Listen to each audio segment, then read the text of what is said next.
And just like that, we're back. Views from Section 4 podcast. Matt, Jack, and Brian bring you along for this action-packed sports episode. In this one, the final NFL Divisional preview. Very special one. The NFC East. Philadelphia Eagles, best team in football. The Dallas Cowboys, Washington Commanders, and the worst team in football, the New York Football Giants. Okay. Everything.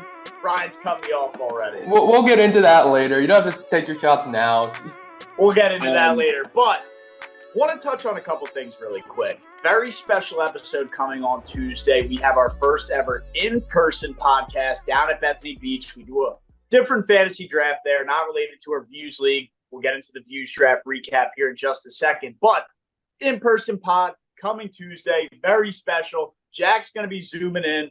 Brian will be behind the glass. Maybe he'll be on screen. We'll see and get into that. But either way, all the boys in person pod, very special. What else we got? College football this weekend. Jack, I know it's a little rough last weekend. We're going to scrub that. It's week 0. It doesn't count. Week 1 is on the card. Starts tonight. I guess we'll know the result tomorrow morning. But Deion Sanders is back. He's got to be the America's team in college football, no, because everybody gives a shit about him. I had people at work that are already hyping up Colorado Buffalo football. I think it's a joke. But we'll get into that in just a second, too. But, yeah, college football's coming up. We're going to recap everything. I'm fired up. It's bird season, baby. Football is here. Boys, let's get into it right after a word from SeatGeek. The best time of the year is here. Football is back. And whether you're going to a game at Jordan-Hare to cheer on Auburn, going to the Link to watch the Birds, or going up to MetLife, not JetLife, Matt, to watch the Giants probably lose, you're going to want to go to SeatGeek, the official sponsor of the Views from Section 400 podcast. New users, $20 off your first purchase by using code VIEWSFROM400 at checkout. Again, new users, $20 off your first purchase to any football game, any postseason baseball game, anything you're doing this late summer or fall. Code VIEWSFROM400 at checkout. Thank you to SeatGeek, the official sponsor of the podcast. And now, winners and losers. So Tuesday night, we had our inaugural Views from Section 400 Fantasy Football League draft. It was a great time, 12 of us. Thank you to all the fans who participated. Sorry to the fans who couldn't join the league. You know, there's only a limited amount of rosters or team spots in a fantasy football league. So maybe next year, be quicker next time. I think that's what the Geico Gecko says. I forget. It's the old guy, not the gecko, the old guy that has the fishing pole with the dollar bill. Yeah.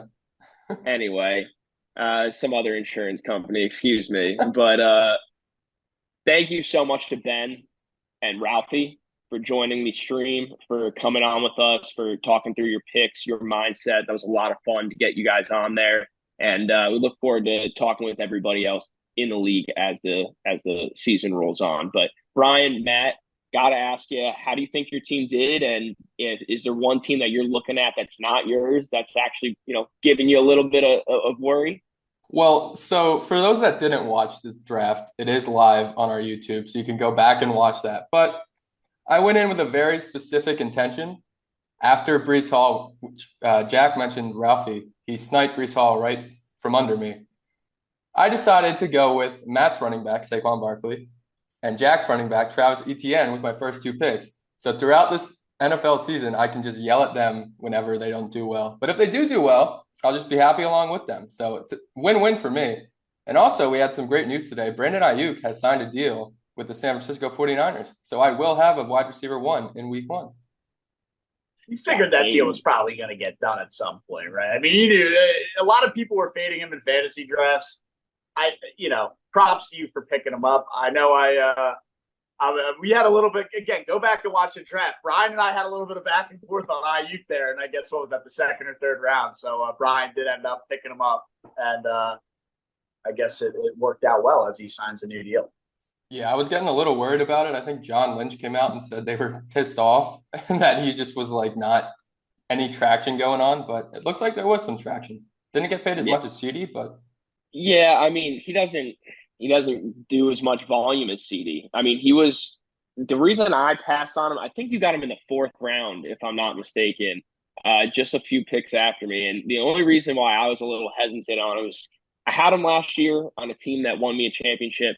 The efficiency that he put on last year was insane. The dude scored a touchdown like every 5 times he caught the football. But anyway, I thought you did great, Brian. Me personally thought my team did great, but I really got to shout out Jackson Byron right now. Brian's friend that used to work with him at the Commanders. And man, he was at the 12, I was at the 11. We were battling it out back and forth the entire time. And I just got to say, even after, sniping him on a couple picks that he got mad at me about in the chat, his team still came out looking great. So I just got to say, I'm looking forward to a good season with him. Yeah, solid team there. I got to give a shout out to my guy, Max, dude. Had the one pick, the first pick overall. It's always tough to draft from that spot, but he was able to get a little three-headed monster and CMC, Josh Allen, and Devonta Smith. I think he will have a pretty solid year there with those three guys. So, a quick shout out to my guy, Max, on, battling it off. The first pick is always tough. So, the way he was able to kind of navigate through that draft, props to him. But I got Bijan Robinson. I got Pacheco. If that's not a dynamic duo right there, I don't know what is. I'm fired up for my running back duo. We did have Samaje Perine sign a deal with the Chiefs, so maybe Pacheco doesn't get all the snaps over there. Not worried about it. Yeah, no. I mean, it was a very, very contentious draft. A lot of good picks. A lot of picks I didn't expect. I had a lot of rookie running backs specifically that I thought would just fall in my lap. And I think Austin took a few. AJ took a few. There was just Jack took a few. I was getting mad. The guy Blake Corum queued up. He got sniped the round before I thought he was going to go. So great job by everyone in the draft. It's going to be a lot of fun this year. It's definitely going to be a lot of fun, and stay tuned through the entire year as we update it week to week on the standings and all that good stuff. Yeah, at Matt's request, I'll update you guys every week, every day, every hour, every minute. Just come to me and I'll just give you some update on what's going on in the fantasy league. Minute-to-minute updates, dude. I love it. But I think, we touched on in the beginning, we can't get everybody involved in the fantasy league. There's only 12 teams. I don't think we're ever going to extend it to 14 or 16 because that is just a headache and a nightmare. I'm not dealing with it. So only 12 guys, 12 teams for the fantasy league. But if you missed out on that, we do have our views from Section 400 Survivor League. If you missed out on fantasy football, you won't be able to miss out on this. Still can join, still can get in. We'll be running a Survivor poll challenge for all of you up in the nosebleeds. Pick a team each week. If they do win, you move on to the next week. The catch, you can't pick that team again, right? So if you pick the Chiefs in week 1, they win, you can't use the Chiefs ever again. If they lose, you're out. So maybe use wisely week to week here. Manage it. Try to be strategic about it. I'm sure there's Twitter groups and polls online telling you who to pick in Sleeper, Survivor, or whatever every week. So look into that. Join up. I think you got to go to the link in our description. You get right in, join up. We're trying to get a huge, I think, what did we say, $1 million jackpot we had lined up? $2 million, something. It's getting up there. It's between $130 and $130 million. There you go, right there. So join up, link in the description. If you missed out on fantasy football, there's still action you can get in. You can still get involved with us. You can still have some fun with us for the NFL season. So check the link in the description, and we will jump right into that. Now we're going to get into the division that we've all been waiting for. Before we do that, I have to introduce our guest today, Mr. Nick Burkhart. He is our resident Cowboys fan. Yes, sir. So we've got a Cowboy, we've got an Eagle, we've got a Giant. I'm going to be the Commander, I guess. Can I be the Redskin? Is that allowed? To be the football team. Yeah, the football team's good. I like that. Right, I'll be the football team. The the Switzerland of it all. I'll be the neutral football team. But anyway, Nick, thanks for joining us.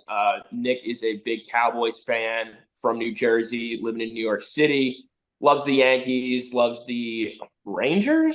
You a Rangers fan? Yeah, I'm everything New York except for football, and I'm ready to take the shit on that too. I love it. And the Cowboys, year in and year out, they look awesome in the regular season. They take a big fat dump in the postseason.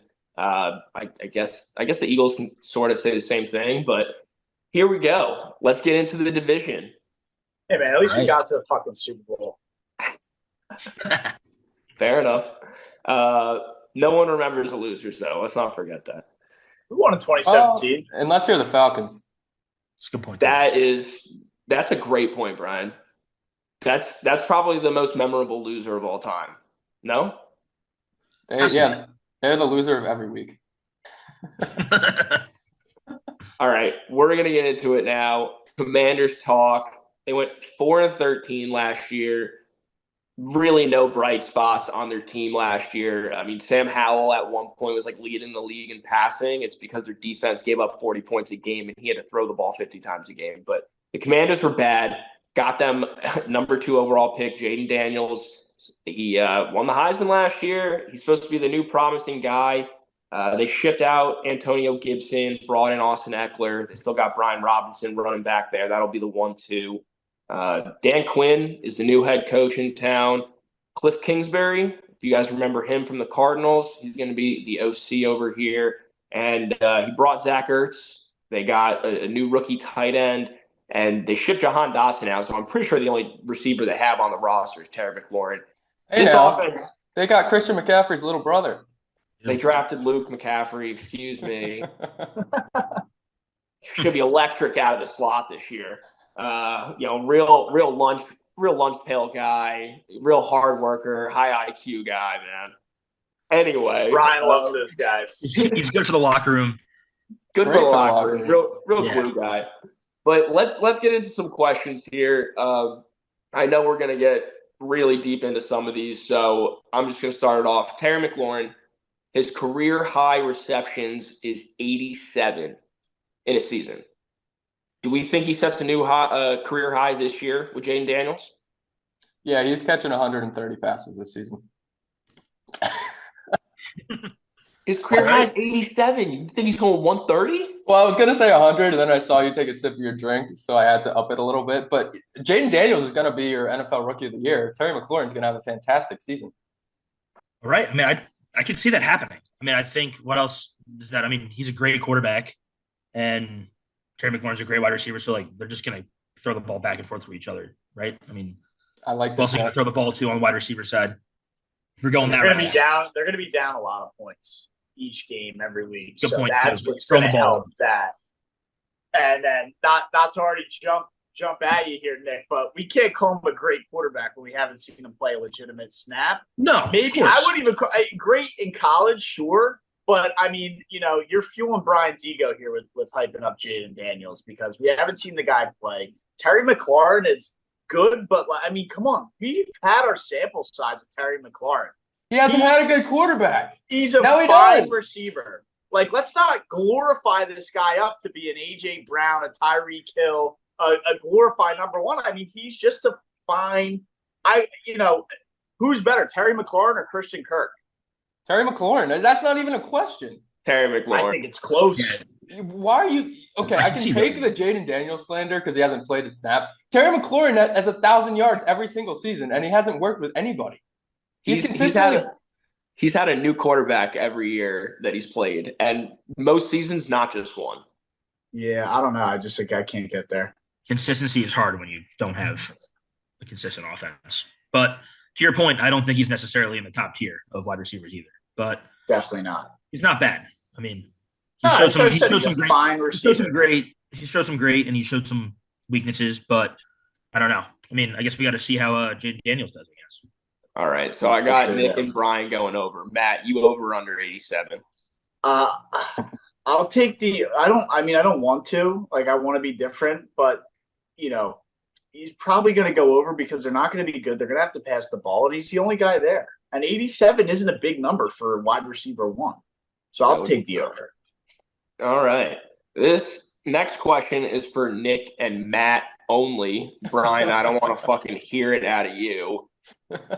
Austin Eckler or Brian Robinson Jr.? Who do you think is, I mean, we can kind of expect what their roles are going to be. Brian Robinson, the ground and pound, and Austin Eckler, the pass catching, change of pace guy. But, who do you think really shines in this backfield? Do you think it's one or the other, or are we just going to see two guys, mediocre split? Are you expecting anything out of either one of these guys?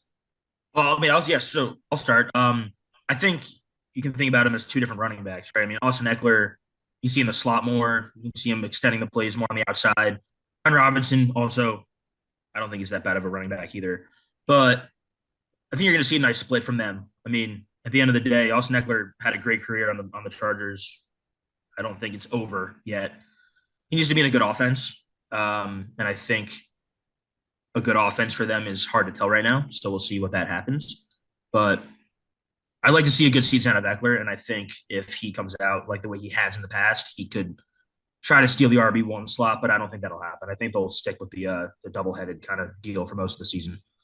Yeah, look, I mean, one's an old man and the other guy got shot. So it's a total question mark on what's going to happen in this backfield. I would think you bring in the veteran guy, you're trying to get the last bit of pro football out of Eckler. You're going to lean on him. And again, it goes back to they're going to be down in games a lot. Do you run the football when you're losing? No, you pass the ball. Eckler's the better pass catching guy.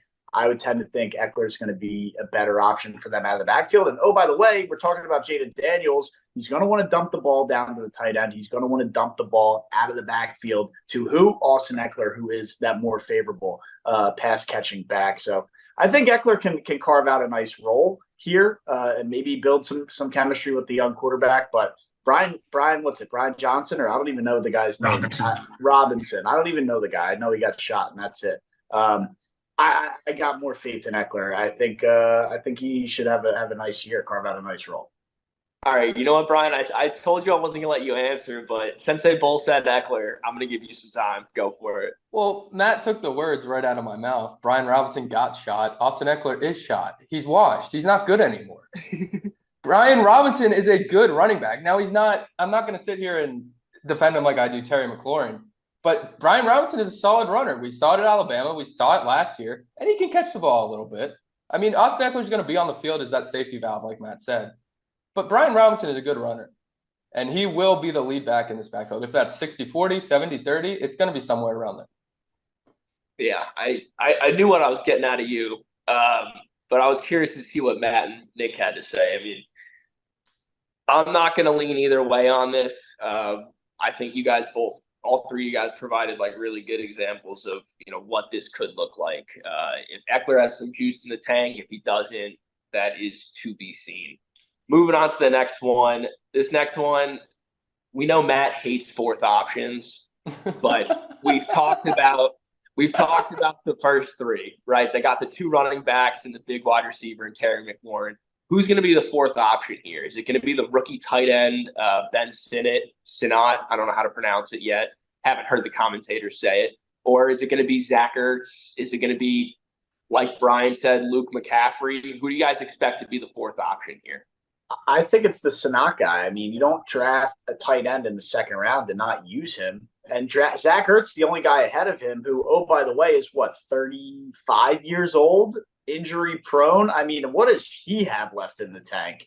They drafted a guy early in the second round. Maybe he doesn't start as the starting guy, but looks good in camp. I know that you can take that for what it's worth, but apparently looks good in camp, and they drafted him pretty high in the second round.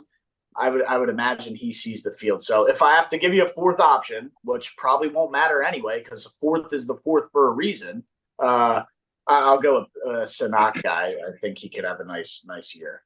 There is a 56-year-old man that was on the Commanders, or I guess the then Redskins, when he was drafted, named Jamison Crowder, just sitting in the back of that depth chart.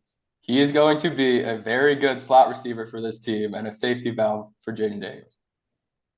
He's still in the league. I had no idea he was on this roster. That's why. I had no idea he was on this team. Nope. Let alone in the league. Oh, he is buried on the depth chart. Nick, who's your guy here? Well, I'm going back to Mac's point, too. I think with Zach Ertz being on the team, I think the Sinnott guy can learn a lot from a veteran tight end like that. Yeah. And I think that's kind of, probably part of the reason why they would sign someone like Zach Ertz. I mean, Zach Ertz is washed. He had a great career, but what's he really going to do on the offensive side of the ball, actually to make the offense perform? I don't think he's there to do that. I think he's there to teach the young guys, and especially this second round tight end that they drafted. That would be my thought process. Definitely a Cliff Kingsbury, move came with the coach kind of deal there. But all right. I mean, I haven't given Sanat too much look, and I didn't even know Jameson Crowder was on this roster. I didn't even know he was still in the league. So Yeah. I was actually going to say Zach Ertz. I don't think that he's got that much gas left in the tank. He's due to get hurt at some point, but until then, I'm gonna bet on the vet. So, all right. Next question, Brian. I'm going to give you a chance here. I don't want you to just rant for the sake of ranting. I want you to make a legitimate case for why Jaden Daniels can win Offensive Rookie of the Year. Jaden Daniels, on his second snap of the preseason, checked out of a screen and saw press coverage, decided to float up a beautiful pass for a 50-yard completion. They later went on to score a touchdown on that drive. That was against the New York Jets, and it may not have been all those ones, but that's a pretty good defense and a pretty deep defense. He continued to light up the preseason right after he won the Heisman in college. He lost 3 games because of his terrible defense. He's going to have a not-so-great defense again. He's going to be able to put up the same kind of numbers, maybe not the rushing numbers, maybe not the pure touchdown numbers that he did at LSU in the NFL. He's a smart quarterback. We saw that in the Hard Knocks. Brian Dable loved him. Brian Dable wanted Joe Shane, whatever the fuck his last name is. Joe Schmo. To trade up and get Jaden Daniels. And then he liked Malik Neighbors as the best receiver in the draft over Marvin Harrison Jr. because of Jaden Daniels and because of that connection he saw with Jaden Daniels. This is the best quarterback in this draft class. Yes, better than Caleb Williams. He's the best quarterback to come out since that Josh Allen draft class. You think he's the best quarterback to come out since who? Since the draft class with Josh Allen. So since Josh Allen, that's what you're saying. Yeah, I think there were a couple other decent ones. Jordan Love might have been in that draft class too. I don't really remember that draft class in depth. I can't say anything about was that the Jared Goff and Carson Wentz draft? I think it was. No, that was Goff got It had to be earlier. Brian, my one, I understand what you're saying about they're going to be down and he might have the stats, but I don't think that they treat this the same way that they do the Heisman. Like, they care about wins. You know what I mean? That's why C.J. Stroud and Will Anderson won it last year, is because they willed each other to the playoffs. You know what I mean? But I don't. If they win 3, their projected total is 6.5. We'll get into over unders right after we wrap up this question. But if they win 4 or 5 games, does he still have a shot at winning this award? If they get to 6 or 7 wins and Caleb Williams' Bears get to 8 or 9, Jaden Daniels is going to have better stats. I don't care if the Bears get the last playoff spot and the Commanders are a game or 2 games out of it. Jaden Daniels is going to finish with such better stats than Caleb Williams that it's not going to be a discussion. Now, if the Bears went 12-5 and the Commanders went 4-13, then maybe Daniels could have all the stats. But I don't think it's going to be that much of a difference. Okay. I'm not gonna keep going down the rabbit hole on this, but I just I think it's wild. We'll see what happens. We don't know anything about Jaden Daniels, and Brian is touting him to be the way he talks about him is that he's going to be the fucking MVP of the football league. So I'm just he hasn't played a snap. He put up 8 touchdowns on Georgia. Be the MVP. 8 touchdowns on Georgia. Get 2 games in, dude. Holy fuck. It's unbelievable. It's that nonstop talk about Jaden Daniels this, Jaden Daniels he's that. The best quarterback. You talk about him like he's going to be the MVP of the league. He's not going to win. Dude, I can't deal with it anymore. I can't fucking deal with it anymore. It's week in and week out. Not played against him all training camp, all summer. Jaden Daniels, he won the Heisman Trophy. Johnny Manziel won the Heisman Trophy. And what did he do in the league? Well, you know what? We had this discussion. This all started with who's going to win the Heisman. And I said Jaden Daniels, and you guys looked at me like I was crazy. And then he went out and won the Heisman. So if I'm going to say he's been Rookie of the Year and you guys look at me like I'm crazy, I'm going to stick with it until he doesn't win NFL Rookie of the Year. But you're acting like he's going to win the MVP, dude. And he's not as good as you're making him out to be. He's very good at football. All right, we're done. We're done. You give me right here, right now. No discussion Under. to it. You're Over going under under. 6.5. Brian, 6.5. Over under. Over. They're going 7 and 10. Matt, Under, dude. They're not winning 7 games. Nick. I think under 2, and I think the reason I'm going to say under is because I just don't think they're going to have an easy time beating teams in the NFC East. I mean, maybe the Giants, but like as history said, that's 4 losses against the Cowboys and the Eagles over the past couple of years, and that's 4 losses right there. So if you want to think that they're going to win some out of division games and they're whatever, I don't think so. So I'm taking No, I'm taking the under. That's a very easy under for me to take. 6.5. It's probably, I think I had what was it the last show where I was like, I really love the Rams over. Yeah. This is my favorite under. Yeah, I love this under as well. I don't think there's a shot in hell they win 6.5 games. No chance. They're all going to learn. You were all going to learn. I hope so. All right, next team up is the Cowboys. All right. Let's just start firing off. I mean, it's the Cowboys. Did they do anything in the free agency? Did they do anything in the offseason? No, and I think that's – yeah, I think that's do anything. No, I think that's the most frustrating thing ever, too. I sat on my phone for months and saw nothing come through it. I read nothing. It was probably the most frustrating couple of months of an off-season football that I've had almost ever. And I don't want to say like I knew why they didn't, but it was pretty stupid in my opinion. I think they were just really locked around what they have around them. Obviously not good enough to go anywhere. But the fact that they didn't sign literally anybody besides some guys that got released or some random 6-round trades or some shit like that, it was pretty laughable and almost embarrassing what they did in the offseason, to be honest. Yeah, and this backfield is pretty gross. They got Zeke, then Rico Dowdle. They bring in Dalvin Cook, and I think Royce Freeman. I'm not sure. No, we got Deuce Vaughn would be the other one, the little short guy. And what I'll say about the backfield, Rico Dowdle, fellow Gamecock of mine, used to see him play. He was our year, so happy Gamecocks on the squad. But yeah, I mean, you're not getting much out of him or Deuce. Zeke is going to be the primary back again, which you're going to bring it right back to the early 2020s where he was good, but now he's 29, and it's like what's he got left in the tank? I mean, he was on the Patriots. That Patriots team that he was on sucked, so I don't necessarily think that those stats that showed when he was there necessarily show exactly what he can still do.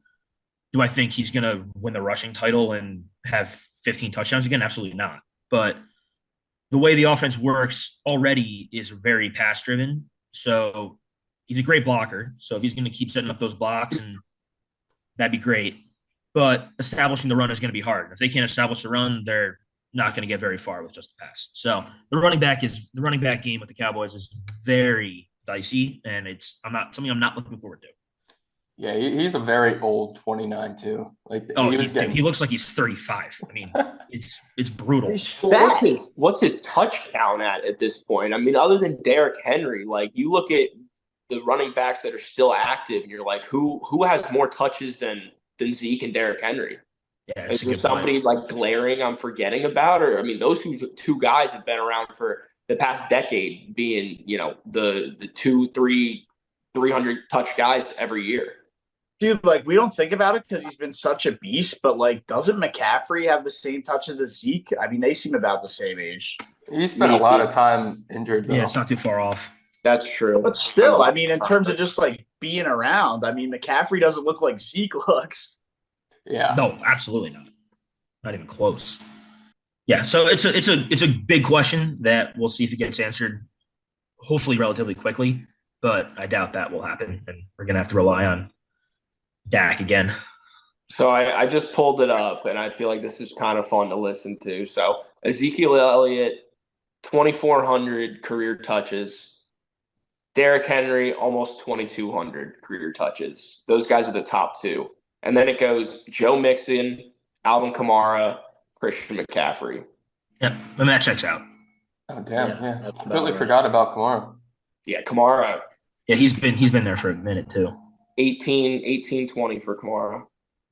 He's averaging good old 3.9 yards per carry last 2 years. No one talks about that, though. It's insane. All right. Well, what do you think of the CD contract? Because he's not the highest paid receiver, but he's the second highest now ever. Yeah. So I mean, you had to get it done, right? So I think if they let go of CD, I think the Cowboys fans and the organization would have been more regretful if they didn't get it done. I think they also waited way too long to get that contract done too. They had so long, that entire offseason where they did nothing in free agency. They could have worked out a contract that much earlier, but instead they waited for everyone else to sign their contracts and just ruin the market for him. And there's a great argument out there that he's, one of the best, like if not the best wide receiver going right now. I mean, yeah, obviously there is arguments, but you had to get it done. Is it very expensive? Absolutely. Is it going to mess up the cap for years? Definitely. But you definitely had to get it done. I mean, I was waiting for weeks while this contract stuff was happening for him to finally get his contract. Did I think it was going to be as big as it was? Definitely not. But I mean, I almost felt like there was nothing they could do to a certain point. Well, they had to sign him. That's the thing. From the outside looking in on the Cowboys, I look at their offense and their weapons that Dak has, and Jake Ferguson, young tight end. You don't have to pay him anything yet, but he's okay. He's nothing special. He's no Kittle. He's no Kelsey. You look at the running back room, which we just talked about. It's abysmal. You look at the wide receiver room, and like outside of CeeDee Lamb, who we're talking about, is Brandon Cooks and a bunch of unproven young guys. Brandon Cooks is another guy that's 30 plus at the end of his career. So from the outside looking in, it's like your whole offense is Dak to CeeDee Lamb. If CeeDee Lamb's not there, this goes from what was like a top 5 offense last year to easily a bottom 5 offense. Yeah, 100%. If you lose CD, I mean, it's just you're screwed overall. Like it's just brutal. I mean, the amount of offense that went through Dak to CD last year was just like ridiculous. I mean, I have it up here now. I mean, he had 135 receptions on 181 targets, 12 touchdowns, 1,700 yards. I mean, the only person that beat him in yards was Tyreek, and that was in the last game because the Cowboys fucking blew it against the Bills in that shitty game in the end of the season last year where they scored 0 points. That's a different conversation for another day. But yeah, I mean, if you lose Zeke, I keep saying Zeke. If you lose CD, it's shot. So you needed him. The question that comes after that is, what do you do with Dak, and then what do you do with Mike Parsons? Now that a lot of that money is allocated towards CD, so there's another question here. But you had to get it done. I mean, you had to. Yeah, I'm looking at these receivers right now, and behind Brandon Cooks, it's really ugly. You got Jalen Tolbert. Yeah, it's like Jalen Tolbert. Yeah, it's Devontae Turpin, Jalen Brooks. Yeah, Devontae Turpin, great return guy, great special teams guy, but he's not moving the needle on the offense at all. It's a classic damned if you do, damned if you don't, man. There was no winning situation, to signing CeeDee Lamb because, he's a great player. Gonna do some nice things on offense, some great things on offense. But one guy isn't going to bring you to the Super Bowl. You need to fill the entire roster out, and there's now glaring holes all over the place. And that's, I think, going to be ultimately the downfall, which I love, but that's just what the case is. Yeah, no, I mean, listen, I get it. I'm on the same boat there. It's going to be tough. The one thing that I continuously think about too, besides maybe the offensive line maybe being a little bit weaker this year than last year, the offense really isn't that much different than it was last year. Regular season-wise, they'll probably perform again. Postseason-wise, they're going to just go right down in the gutter. So, as you said, Matt, it's going to come down to the postseason. You don't have that guy on the other side of the field. You have Brandon Cooks. Regular season, they're going to put up numbers. Postseason, they're going to get exposed again by the Packers defense. Probably the Packers again. The defense took a little bit of a hit too, right? I mean, you lost some guys. Also, didn't one of your top corners get injured? You didn't really replace anybody, so that's going to be some holes there as well. Yeah, Deron Bland just got announced that he's out for the first 6 weeks of the season. He was the All-Star rookie cornerback last year. 5 touchdowns. 8 interceptions? He was almost like the Trayvon Diggs of his rookie year, like almost the same exact season. We didn't have Trayvon last year, though. Now they have Trayvon back, but they don't have Bland. So your next man up is Jordan Lewis, who I don't think he's a bad cornerback, but it's nowhere near the same way that they performed last year. So the defense definitely has some holes, but, I mean, Mike Zimmer hopefully I can trust him a little bit, and we'll see how he does as the DC. He had some success in Minnesota, right? He brought Eric Kendricks with him, right? Yeah, he did. Yep. Yeah. So I mean, yeah, there's just a lot of question marks, but to my point, I don't think the team has changed enough on the offensive side of the ball where I don't think the offense is going to be insanely worse in the regular season. Postseason, completely different ballgame. Yeah, well, I mean, for that regular season, we haven't seen a repeat divisional champion in the NFC East since 2004. Correct. So, We're not going to see it again this year. Statistically, no. well, we'll get to that in a bit, but do they win over 9.5 games here? I mean, yeah, biasly, yes. I mean, they won 12 last year. I think they split games with the Birds again. Giants, I would like to say that they beat them twice again. And same thing with the Commanders. But the one constant over the past however many years is the Eagles and the Cowboys split games and split the division year after year. So I think that same thing is going to follow this coming season. I got them right at 9 wins, so I'm going to take the under. Yeah, I actually completely agree with you, Matt. I think they're a 9-8 team. They're a playoff team, but they're a 9-8 team, and they'll go under. I don't think Dak Prescott's all that good. Give it to me. What do you want? What do you want to say about him? I don't know. I still want to take the over, though. Like, this defense, even though they lost some pieces on the defense, like, there's their no defense, even though there. They lost pieces, so it's going to hurt. What? I said Yeah. there's no even though they lost pieces. I mean, that is the whole thing. They lost pieces, so they're going to be ass. It's not really how it works. Other guys, Exactly how it's gonna work. other guys come in, other guys step up. I mean, things are different year over year. Like, it's just the nature of the game. I still have a lot of faith in their defense. Trayvon Diggs, before he got hurt, was one of the top corners in the league. I don't need to talk to you about Micah Parsons. This dude's an animal.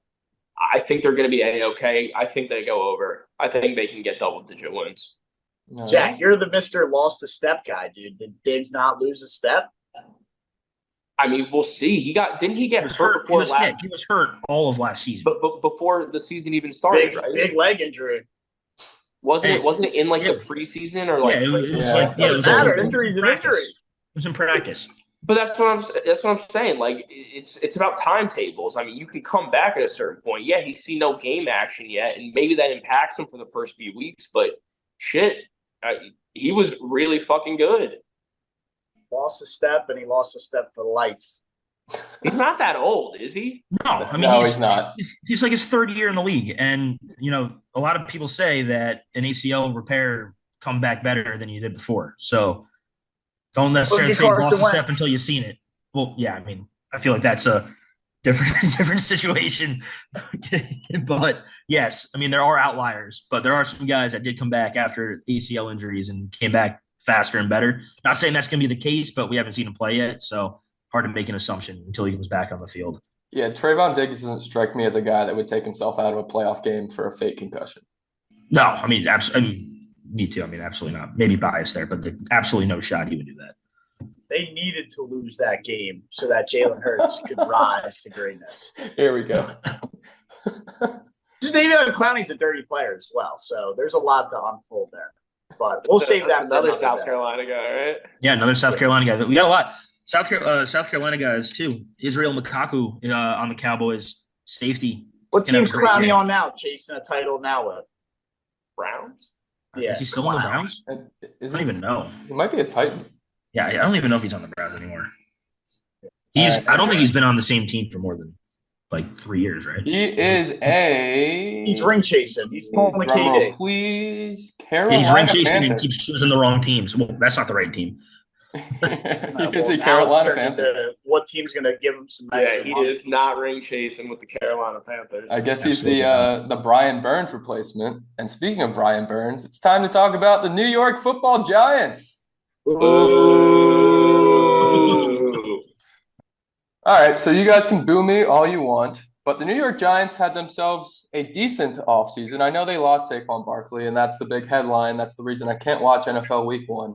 But they bring in Brian Burns, returns Spider-Man to Manhattan, or I guess East Rutherford.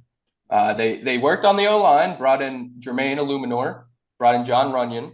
So, of course, they wait until Saquon leaves to upgrade that part of the team. But that's neither here nor there. And they got two nice secondary pieces in the draft in Tyler Nubin and Andrew Phillips.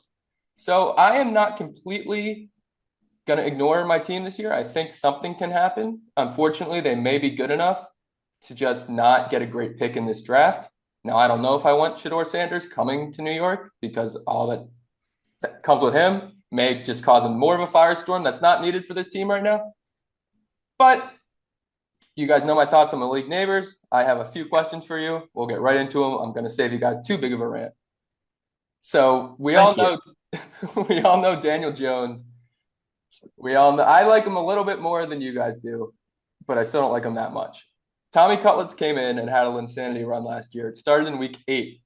The average cost of a chicken cutlet sandwich in New York is about $9. That's not true, Nick. That's not true. Nick, how much is the average cost of a chicken cutlet sandwich? Try $19. Depends on where you're buying it from. If you're buying it from Italian deli, it's probably like $15-$16. Buying it from a bodega, you might be getting a cheaper price. See, listen, I factor in the bodegas, so I said average. You did say average. All right, we're not going to dissect that too much. What do you got for us, Brian? Over under week 9 when Tommy Cutlets makes his season debut. Who cares? I mean, they're both suck. Well, I'm going to go with under for 2 reasons. One, Daniel Jones has shown the ability to get hurt every year. And 2, he's a bottom 5 quarterback in my rankings. So fucking bench him at any point you want, Dable. And those rankings will be live on viewsfromsection400.com in the coming days. Yes, they will be. Curious to see those. I bet we'll see Trevor Lawrence in like the top 4, top 5. You'll see him in the top 10.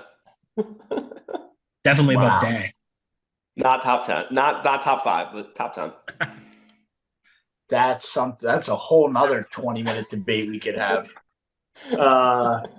Let's stick to the program here, though. I mean, dude, honestly, like, as much as I hate on the Giants, I think they should have a better year than the Commanders. Something's telling me the defense will keep them intact a little bit. I think their D-line's decent, and Ryan Burns is definitely a stud. The cornerbacks always seem to just, like, play well. The issue is going to be the offense, and, if Neighbors can be that guy, which all signs show he should be, I mean, it's going to come down to, like, can Daniel Jones just somewhat throw him the football?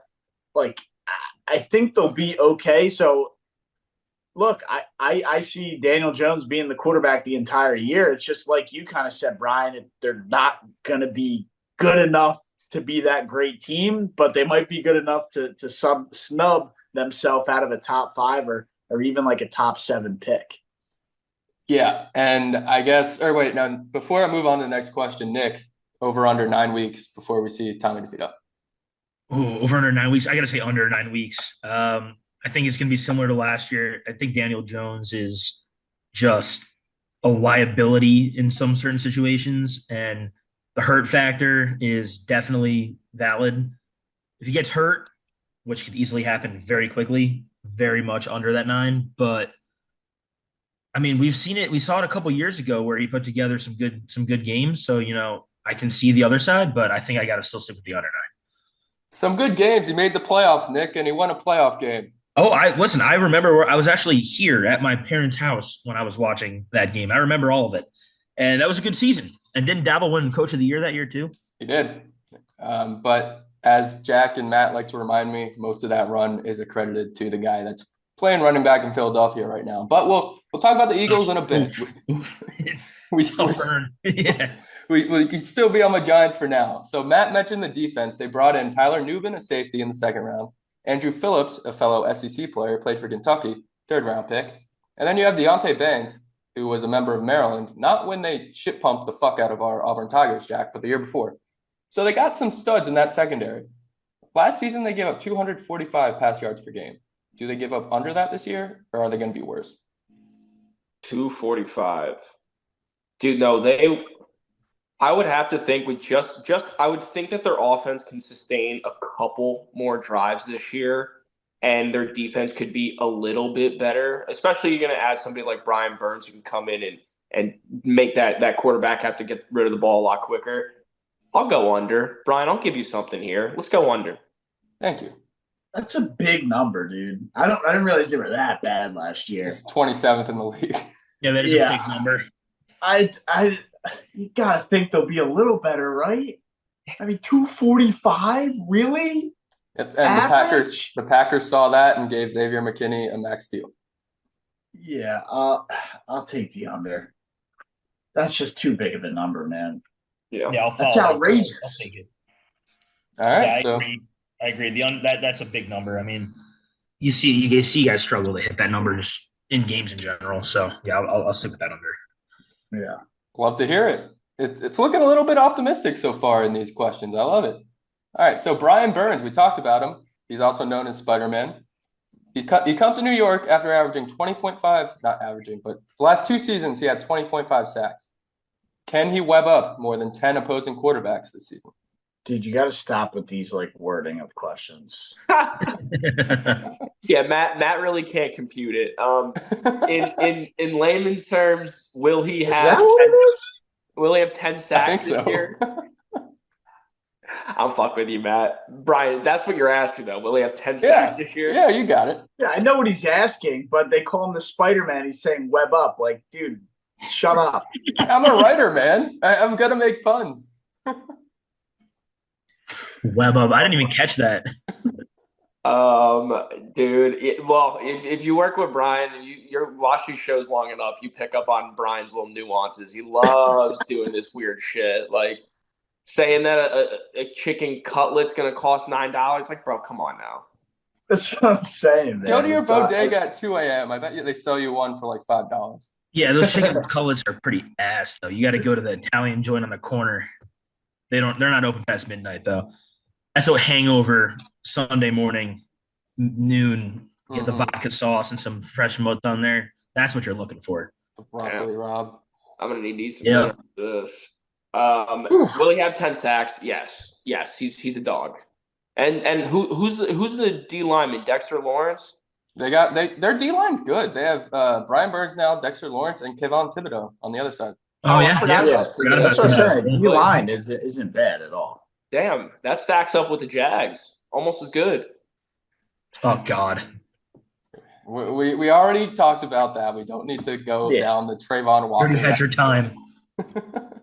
The Trayvon Walker project pick while they're in the midst of trying to make the playoffs. 10 sacks, sure. I'll give him 10 sacks, and 4 of them are going to come on Jaden Daniels. 2 at home, 2 away. Could happen. I'll take the overall 10 sacks too. I mean, I think 10 sacks is very achievable with that defensive line. I mean, you got Thibodeau and Dexter Lawrence with him at the other end. I mean, the offensive lines are gonna have a hard time trying to figure out who to block, and I think that's gonna leave a lot open for him to be able to get to the passer. So I'll take that 10 sacks for sure. Again, getting very good feedback here. I might have to take the over on my New York Giants. I mean, as much as I want to shit on the Giants, just good questions. D line is good. Yeah, these lines are terrible, Brian. 10 sacks is nothing, and 15 sacks. 250 passing yards is a ton, dude. You're saying it's a joke. Terrible. It's a joke. 250 passing yards. It's a joke. You should have did 225. Well, you think about this stuff, and then you think that they won 6 games last year, and if they just improve a little bit, that might be 8 games. And could that be good enough to make the playoffs? Maybe. And another way they improved was by this guy who I've been glazing all offseason, Malik Neighbors. If you haven't looked and you're listening to this, go check out viewsfrom400.com. I wrote an article about him wearing number 1 this year. He got the blessing from Ray Flaherty, Hall of Famer Ray Flaherty's family. The first number ever retired in pro football history. And Malik Neighbors will be wearing number 1 in the Giants' 100th ever season this year. So pretty cool story there.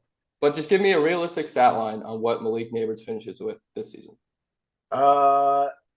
91 catches, 1,071 yards, 6 touchdowns. Damn, I hate how close that was to mine. Um, I was gonna say 85 catches. I mean, I was gonna keep it clean, but Matt didn't. Let's go 85 catches, 1,100 yards, four touchdowns, four touchdowns. Yeah, I get a little bit weird here because I think the fact that Daniel Jones, he is the only, like Malik is the only guy that Daniel Jones pretty much can throw the ball to. I think he's going to have under 1,000 yards. Is he going to be close? Probably, but I don't think he's going to hit 1,000. I can see him having a couple extra TDs, maybe goal line TDs, and plays like that.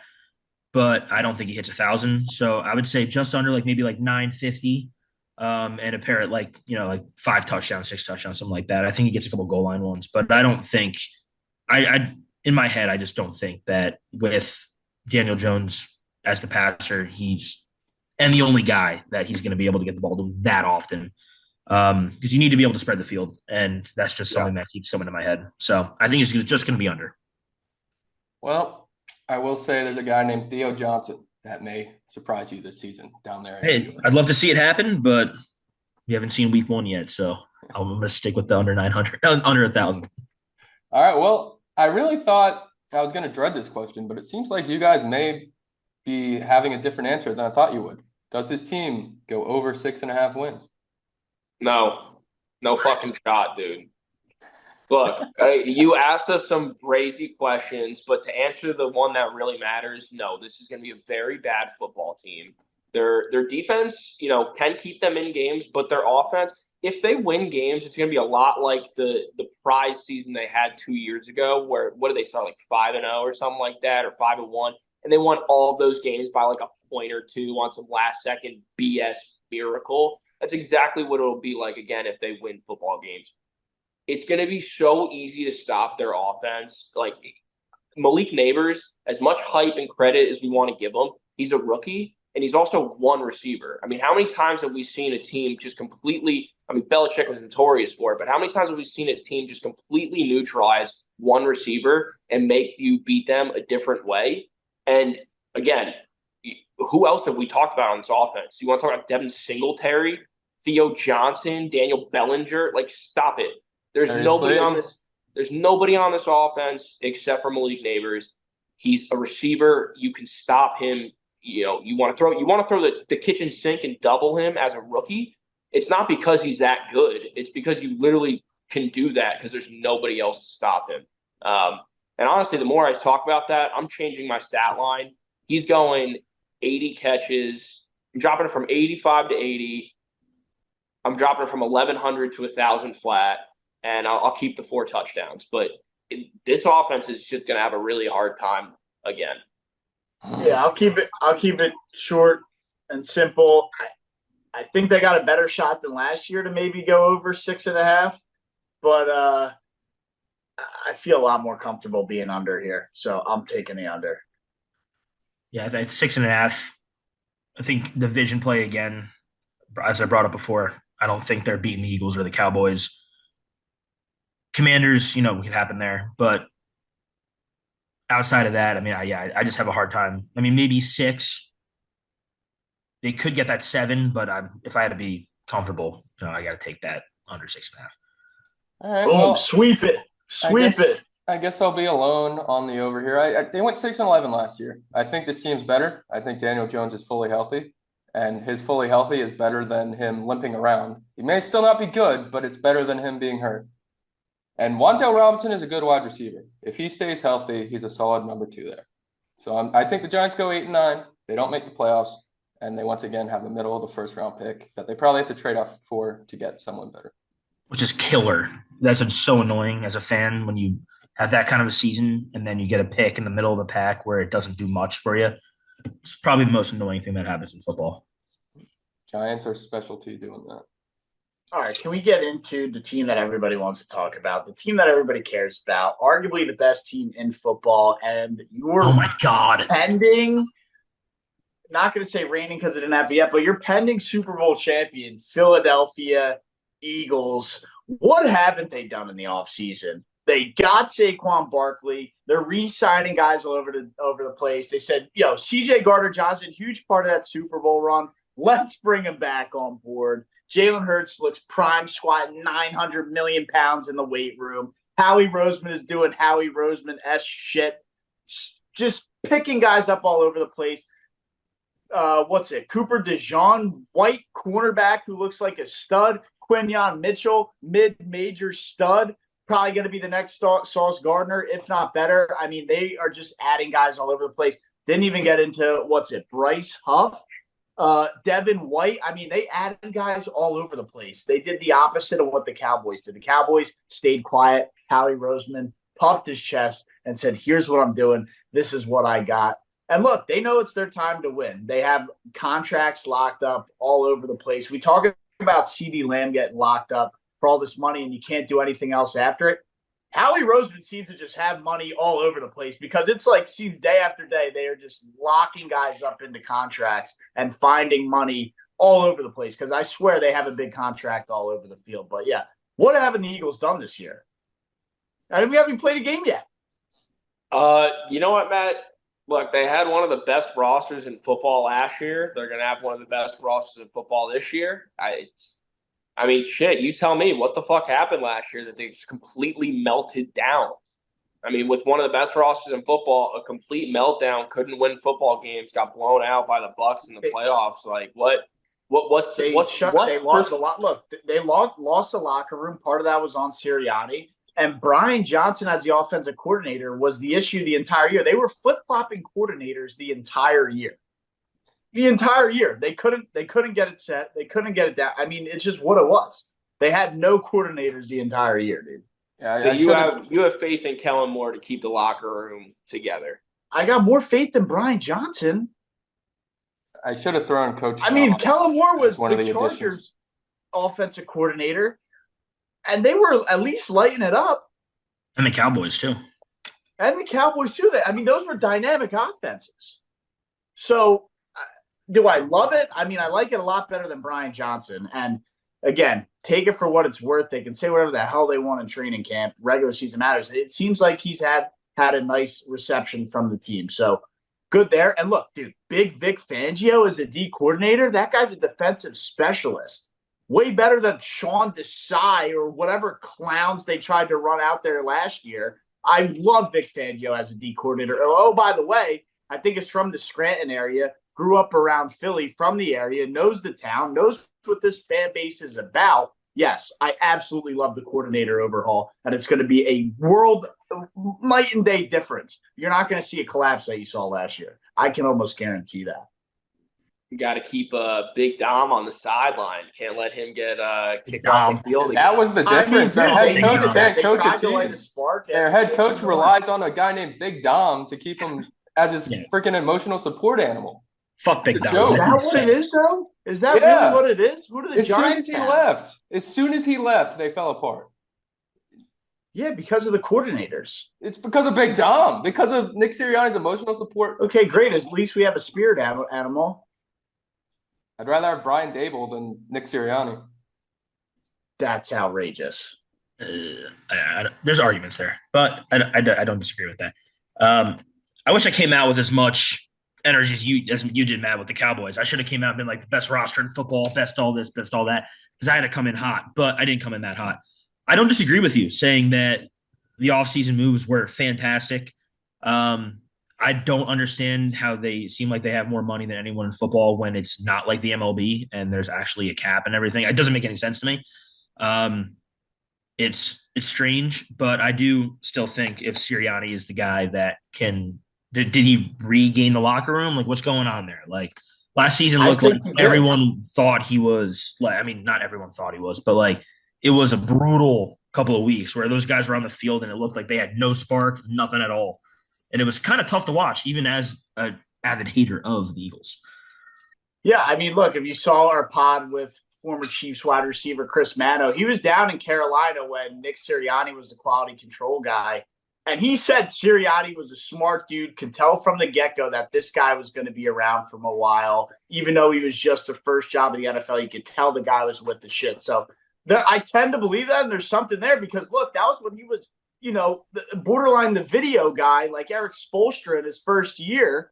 And now he's the head coach of a team that he brought to a Super Bowl, and damn well they should have won that Super Bowl. So I have a lot of faith in Nick Sirianni to right the ship here. Like I said, they got the coordinators in. And, yeah, look, it's run it back, round 2. This is the 2022 feel all over again. And now they're a lot more hungrier because they got there and lost. Now there's extra chips on their shoulder. I'm not saying he's not a smart guy, but I think it's pretty clear he's not a great leader of men after they completely collapsed and lost the locker room last year. And that's half the battle as a head coach.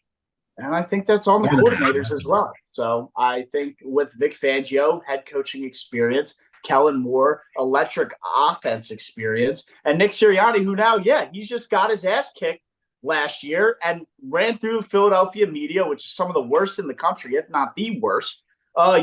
Everybody's well-seasoned, prepared, and ready to go to run it back. Yeah, Nick Sirianni almost seems like Roger Goodell. Like, he's just got to sit there, take all the shit from the media, and just keep his head up and, keep that rope away.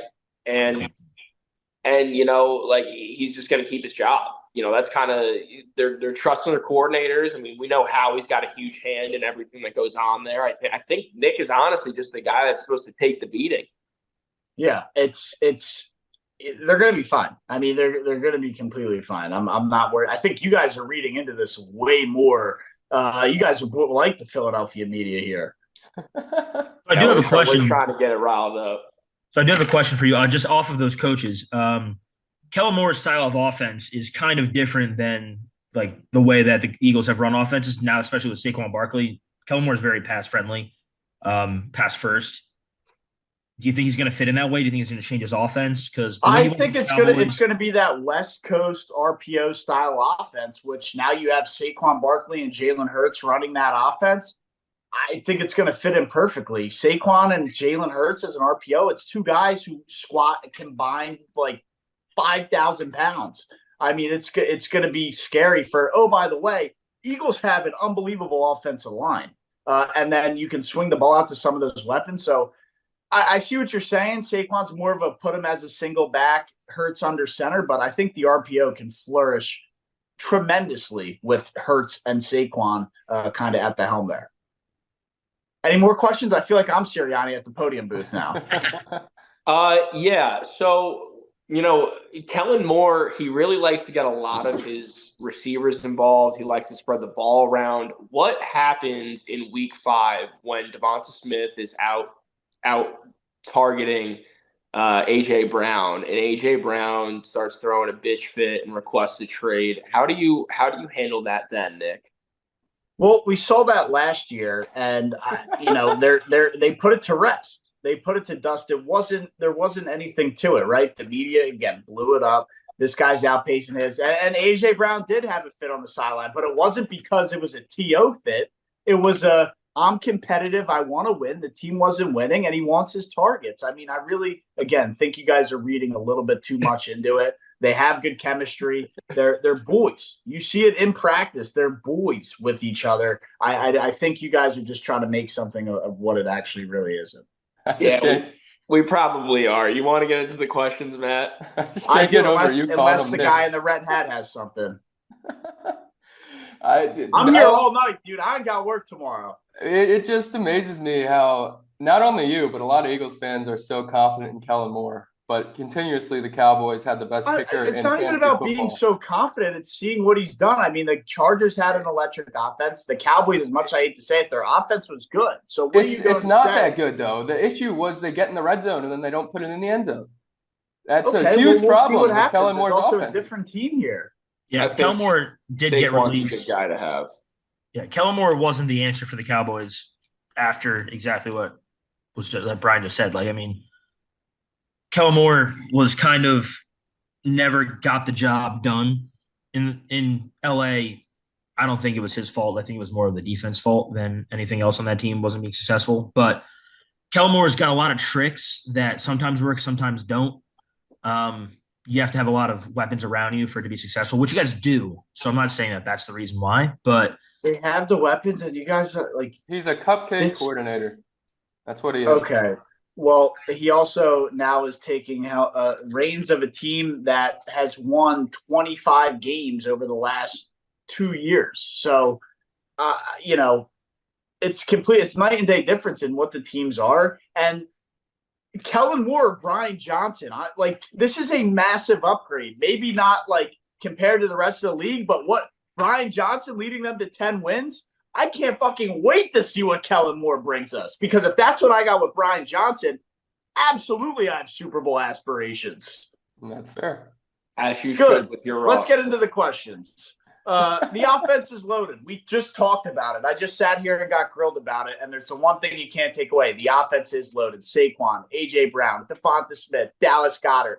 Offensive line is loaded. All-stars all over the place. Jalen Hurts, Pro Bowl MVP candidate. How many points per game does this team have this year? I think they could easily pace 25, 26. They might be able to pace the league in points per game. Jake Elliott's going to be kicking a lot of field goals. Yeah, extra points. Pretty good. I mean, how many points per game exactly are they going to score? I don't know. Points per game is a weird stat, but I mean, it paces on how good the offense is. No. I don't mean it's a good stat. It's a very good stat. But as far as the numbers go, it's always something weird like 26.2. Like I guess should have said like are they? Do you see it as leading the league? That's actually what I said. Do they lead the league in points per game? I definitely think that they could be. They should be. They should be a top 3. I think they will be a top 3 team in points per game. Do they lead the league in points per game? No. Yes or no? No. I don't know if they lead the league. You're asking. Who does though? I mean, you got to make a prediction of who does. No, I get you, but you're asking me to take like the Eagles or the field of like 31 other teams. Like I'm going to take the field here. I think the Chiefs have. I think the Chiefs, the Niners, Texans could do it. I don't know about that. They're pretty loaded on offense too. Scored a lot of points last year, and pretty loaded on offense. I think I'm more in on the Lions than I am the Texans. So no, across the board, the Eagles don't lead the league. Across the board, don't lead the league in points per game. No. Okay, if you had to agree on one team to do it, who is it? If the Chiefs lead the league. If Jamar Chase gets paid and decides to actually step on the football field, the Bengals. They have a whole we're talking about A.J. Brown throwing hissy fits in week 5. Look at all these other disasters that are going on. CeeDee Lamb and the Cowboys. I know they just got that finally settled. Jamar Chase, you want to talk about not being on the same page? Zach Taylor's a guy who's not on the same page with his fucking locker room. That's for sure. That is for sure. I just pulled it up real quick. The Eagles were 7th last year in points per game. Who was number 1? Cowboys. Yep. Some teams in between them, the Dolphins, the Niners, Ravens, Lions, Bills. Like I said before, the Niners and Lions could be there, in my opinion. I think the Chiefs have a bounce back year, but as Brian likes to say, they don't really try in the regular season. They're like LeBron in the 2010s. So, no, I'm going to go. Fair enough. Somebody else. The field. I get it. It's the easy cop-out answer. All right. So since I'm biased, you guys are all certified Philly haters. This should be a fun one for you guys. I feel like I'd give you guys a layup or give you guys an avenue to hate on the team. What's the biggest weakness that this team has? It's the same thing it is every year. It's the linebacking core. They got better, though. Devin White, Zach Vaughn. Devin White isn't that good now, though. There. Jacoby Dean is there as a backup. I mean, I think they've gotten better. Yeah, Brian, you don't like Devin White? Devin White's a solid guy. No, the Buccaneers let him go for – he was solid. Last year he was pretty bad. Bro, the Bucs weren't very good either. They made the play. They beat the Eagles. I think he was also that was in the midst of their collapse. I think, and he was the guy that just played with Brady, won a Super Bowl. He needs this change of scenery is going to do him really well. He's going to be fighting for a championship with the team. He at one point was probably the best middle linebacker, coverage middle linebacker in the league. Okay, and that's fair. We'll let Brian be in left field with his linebacker core idiotic answer. Jack, what do you got? No, it's not an idiotic answer. It's Like, the he's worst getting- part of the team. It is He's because getting they older. addressed the linebacker core, and Well, they they did signed not. Devin White, who was a Pro Bowler, who now has a phenomenal He change of was scenery. objectively and that's bad last season. He's not good okay. anymore. Now he's going to change of scenery. It's not like It doesn't always work out. Brian, it's not a terrible take. I'm just not agreeing with it. It's a terrible take. For me, it's got to be what Brian said happened last year, but what I think happened last year and what I talked about is the locker room, man. Like, you got a bunch of fucking divas in that building, and it's Philly. Like, you guys are all a bunch of fucking prima donnas over there. You New Hope people. Yeah, I'm looking at you, Brian. New Hope's not Philly. Yeah, it is. Come on now. Anyway. It's not. You guys act like it. Anyway, all I'm saying is you guys had an absolute collapse with one of the best rosters in the league last year. Absolute collapse. And if that happens again this year, I mean, shit. It's as simple as that. Like, you guys should have the roster to go back to the Super Bowl. So that's the biggest weakness if they have a collapse? It's just the coaching, the cohesion. You want me to look at, like, individual, like, player positions? I don't know. If you're asking me to look at individual player This is the positions, biggest weakness. you have to look at the defense, and then it might be the linebackers. It might be the secondary. I mean, you're counting on 2 rookie corners. I understand that you took them really high in the draft, but they're still rookies. And then you got Darius Slay, who's like, I don't know, 30 at this point. So Darius Slay's there. Keely Ringo, who's looked electric. You know, there's guys there. CJ Gardner-Johnson's back. I feel like people are Isn't he a just safety? forgetting that. Yeah, he's also very He's old, in too. everything. He's in everything. he's also, he is in everything. He's also one of part of that everything is a problem. Dude's a nuisance. Yeah, he is. Yeah, and hopefully it stays good in that locker room, because if it doesn't, him and A.J. Brown might be fucking hitting each other with You guys helmets. forget they were on the same team together and went to the Super Bowl. It's not like they played on the team and there was this huge problem and they're like bringing it back in. No, they're bringing back the same team, if not better, that went to the Super Bowl in 2022. I mean, I'm just trying. I don't know that what's going to go unless they're like have this like horrendous like 0-4, 0-5 start to the season. That's where I see the locker room blowing up. But there's just no way. This team's too talented to start the year that disastrously. You would I've think heard so. this tune before. You would think so, but Okay. they were also way too talented to lose a bunch of those games they did at the end of last season. So For sure. And I blame that on Brian Johnson and the coordinator debacle on the defensive side of the ball. But Nick, I'll give you a shot to address this. Listen, I don't disagree with what's been thrown out there, but I think injuries are a very big thing that can come into play. Obviously, nothing's happened yet, but you got some guys with some very, kind of history of injuries that is not necessarily great to see. Like Saquon, great running back, but he gets hurt. I think everything's going to come down to injuries. I think the roster is very talented for me to actually say a full weakness. So a weakness would be some of these guys that do have injury history that could affect the team very aggressively this season. And I think it comes down to Saquon. I mean, they're probably going to use Saquon very aggressively this year, like very aggressively. That's what I would think, Sure. right? And if he's not playing the full season, then you're going to have to readjust that offense. And maybe not just him. I mean, I'm not guessing injuries, not room for injuries, but I would say that some of the guys that do have that history could find a way as a weakness down the season when you get to like the later weeks in the season. That's what I would say. Yeah, and I agree. The injuries, and that's what I would say the weakness is when the injury bug comes, are they going to have enough depth Correct. to kind of get through that? And I think that's a very fair fair way to go about that. But I guess kind of moving along here, and we just talked about, Hurts and Barkley being able to squat all this weight. Who has more rushing yards at the end of the year? Is it Jalen Hurts or Saquon Barkley? Touchdowns? Touchdowns. More rushing touchdowns. Pardon me. More rushing touchdowns, Saquon Barkley or Jalen Hurts? I think this is a very tough question. It is a very tough question if you include the tush push and all that shit. That could definitely do some damage. I would like to say Saquon, but first and goal on the one, that's probably Jalen Hurts' show 9 times out of 10. Yeah, dude, I think Hurts. I mean, Hurts even without the tush push, like the guy runs the ball. He's active with his legs. Like Hurts is going to be flying around this year. Jason Kelsey's gone. Give me Saquon. Oh, that's a good point too. Yeah, I mean, You guys have not seen Cam Jurgens yet. No, Cam Jurgens is good, but at the same time, Jason Kelsey is gone.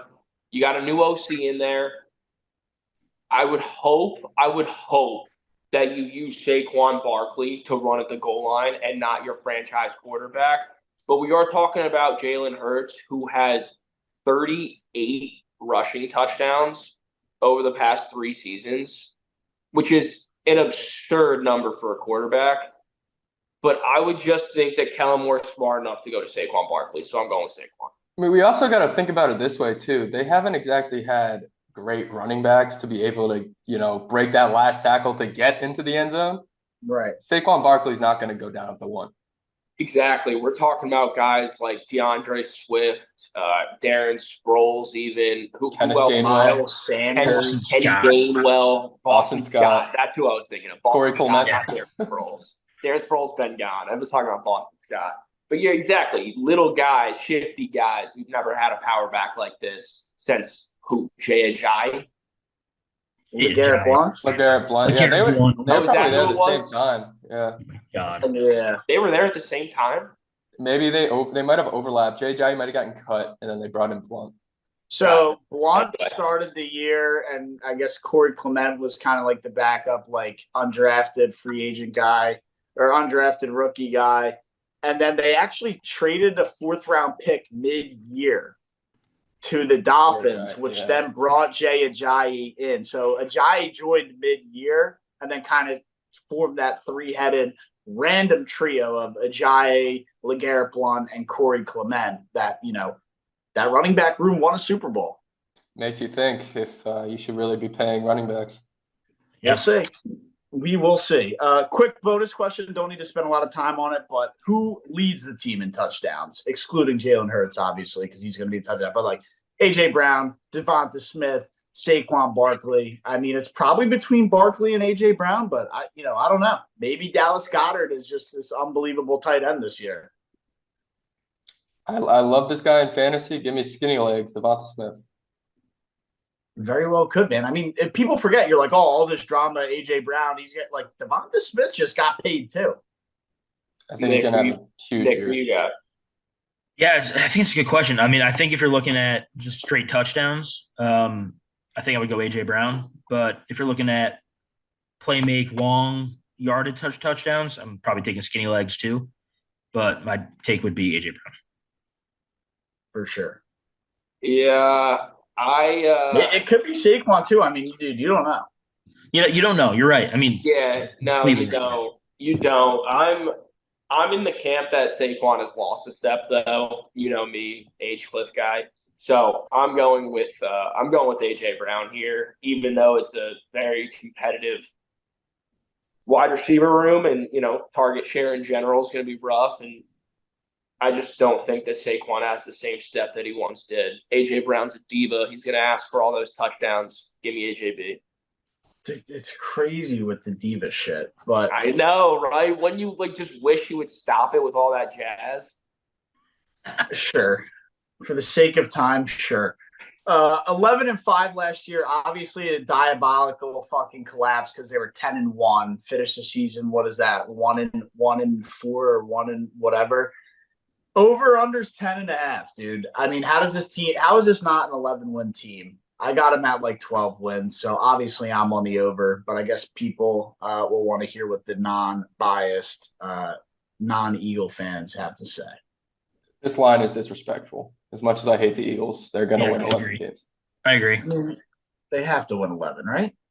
I think it'd be weird if Jack's consensus wasn't also the over, because I think it's shocking that line is where it is. It is. It's strange to me. So I think you got to take the over. It's insane that it's at 10.5. That's an easy over for me. And then we look right down to the next thing, and it's who's going to win the division. The top two to lead that are the Eagles at -140, and then the Cowboys at +175. Cowboys should be like +300 or 400. I mean, You want to compare those offenses like beak to beak, bro. It's night and day, the Eagles. And I think the defense, I might have to give a slight edge to the Cowboys, but it ain't by much if I do. So I just think with how explosive, maybe this is recency bias. The Cowboys were scored the most points per game last year, so I don't know why I'm shitting on their offense. But you look at them right here, right now, the Eagles should have this shit wrapped up. 10.5 wins, easy. The division, easy. You guys think that Vegas is also thinking about the statistic of no repeat winner in the NFC East over the past 20 years? Do you think that goes into their lines too? Yep, they try to absolutely bait people in. 20 plus years. Yeah. Or 20 years. That's a huge sample size. Yeah. So statistically, let's say that stat didn't exist and it was the same for 5 years on and off. Would it be the Eagles' favorite? Definitely. I don't know if it would be that big of a spread, but that I think Eagles statistic favored it, but maybe not that big. Yeah, that statistic itself has Vegas really on the Eagles. I can agree to that to some extent, but it's still the Eagles, I think, are favored. Yeah. I would say by far, yes, the Eagles are favorited, but that big of a spread, I think, has to come down to some of the statistics from the past years. I'm going a little bit of that is. I'm going the other way. I think Vegas is pricing the Cowboys very low to try to sucker people in because they know that stat. I can see that too, yeah. I just don't. Man, I know the Cowboys won this division last year, but I just don't see them doing it this year. They've clearly taken a step back with the departures. And like you were saying, the lack of acquisitions this offseason drove you mad. I'm sure it's driving their team mad. No way. Eagles all the way. I hate I just said that. Right. Jack, you're on the Eagles. Matt, obviously the Eagles. Nick, are you taking the Eagles too? I'll take the over. I'll take the over in wins. I don't think I'll take them to win the division because I can't do that. But I'll take the over in wins. All right. So you're taking the Cowboys for the division? Yeah. Yes. Right. So we got 2 Eagles, a Cowboys, and I have to do it because I would be a fraud if I didn't. I'm taking the New York Giants at plus 1,600 to win the NFC East. Can you even say that's great value? Huh? Watch for value. I don't hate it. Can you even say that's great value? No, not really. No, you can't. I'll place $1 on them tonight for you, Jack, and I'll show you the slip. Bro, I don't give a shit about the slip. Don't waste your money. A jam-packed, action-packed NFC East preview. It wraps up the divisional previews, which is a nice touch to our programming here up in section 400. But, Nick, we thank you for joining us, and we hope you're hanging around for a little 4 and 400 with the NFC East. Yeah. Let's do it. All right, first overall Bang pick on the clock. to kick off the NFC East 4 and 400. I will not be taking a Giant, unfortunately. I will be taking Mr. CD Lamb. Yep. Figured that was coming. Good pick. It's a good pick. Yeah. Ooh, I'm gonna go in a different direction. I'm gonna go with Saquon Barkley. He's the big running back in this division. That hurts, and hurts literally there. Yeah, I'm gonna take AJ Brown. Going fourth, kind of maybe not the best call, but I'll keep it on par. Being a douchebag Cowboys fan, I'll take Dak. Nice. All right, I'm got safe. the second wraparound pick too. Oh, I do have the second wraparound pick. So now you go any of the other 3 positions with any of the other 3 teams. Yep. Give me Devontae Smith. I like that pick. Yeah. I'll just suck this right out of Brian. Give me Jaden Daniels. I have to go Hurts because I'm not going Goddard. So. Well, Brian. Oh, I can't go Hurts. You got Saquon, yeah. I was just going to try and get you on that. Oh, man. Dang, that sucks, too, because now I have to have Daniel Jones, and that is Mm-hmm. Oh, fuck that. No, I'm taking DeVito. No, I'm taking DeVito when it comes to it. All right. Strategy. Oh, wait, it's my pick right now. Yeah. Shit, what do we need right now? Everything. Wait, can I have Malik Neighbors? Yeah, I'll take Malik Neighbors. Yeah, you can take Neighbors. Sure, I'll take Malik Neighbors. All right. Oh wait, no, because I have to take a Giants quarterback. So, let me take Terry McLaurin. All right. I will go, I guess, Jalen Hurts and Brian Robinson. All right. I'll take I guess Austin Eckler. Is that who I have to have? That's You so have a running back, right? You got Saquon. Oh, right, a tight end. Oh, I gotta take this rookie that Matt likes, Ben Sinnott. Yeah, so I was gonna try to grab on the back turn. I will take Malik Neighbors. Or wait, I don't need Malik Neighbors. Fuck, dude. Yeah, you got Brown. I can't even pick. It's so much harder with 4 people remembering what we Yeah, have to do. I need screwing Devin it. Singletary. All right. He's going to get a Is that lot of the starting volume. running back for the Giants? Yep. Did you guys take Dallas Goedert? Nope. Give me him. We all took other positions. That was a good one. And you got one more. Yeah, and then on the wraparound, I guess I got to take a. You I need got to take a commander. Yeah, Commander's running back, right? Yeah. So are Eckler and Robinson both gone? I took B-Rob. I don't think anyone took Eckler. Yeah, then give me him. I guess I gotta. Because you gotta, yeah. Who's the Cowboys starting tight end? He's not bad, right? Jake Yeah, Ferguson. But I already took Dak, so I can't take another one, right? Yeah, exactly. Well, No, I I didn't know you saw the pick. I meant for my pick. Oh yeah. Jake Ferguson's good. I think he's gonna be good this year. Yeah, I do. Brian, we kind of screwed ourselves with this draft Oh, here. I know exactly what I'm doing. Brian has no He's prepared. idea. He's prepared. Just wait.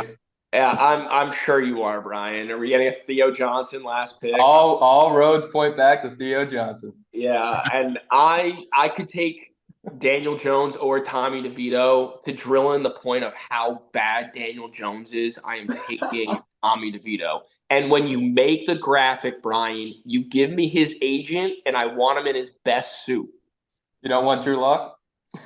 No, I want Tommy Is Drew Cutler. Lock on the Giants? He's the backup over DeVito right now. No, I want DeVito. Are they going to Give me- run give me 3 Cutler. quarterbacks this year? You have to. It's a new The rule. G-men, bro, they can do it.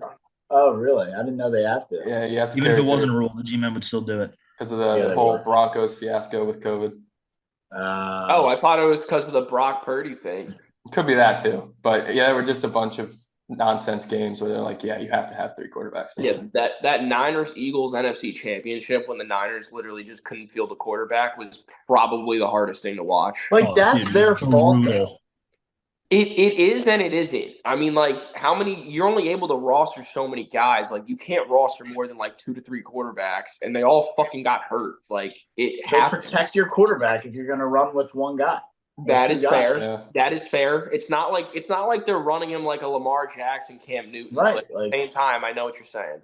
I'll tell you what, Or though. have the quarterback himself, take better care of himself. I don't know. But, it can't be on them manipulating the rules. No, you're absolutely right. I mean, how many years towards the end of his career did we see Brady just chuck the ball out of bounds if he didn't have his play? He's just like, oh, not Exactly. there. You didn't even Ball's risk going out of it. bounds. You didn't Yeah, even he's like, risk I don't give a shit. It's incomplete pass. Who cares? At least I'm not getting drilled.